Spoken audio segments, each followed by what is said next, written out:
Hello everyone, and today we'll show you how to reset your Microsoft Authenticator app.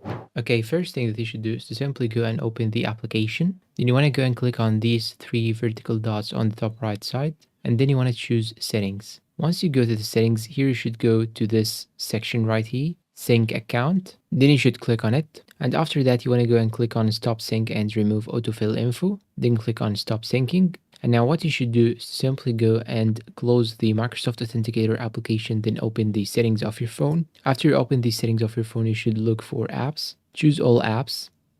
Then you should search for Microsoft Authenticator in the app list. Once you find the Microsoft Authenticator, you should tap on it. Once you tap on it, you should now click on the storage and cache. Then what you should do is to click on clear cache, then click on OK. Then click on clear data or clear storage. And that's all for today's video. If you find it helpful, please support to us with like, subscribe, comment, share. Thank you for watching and goodbye.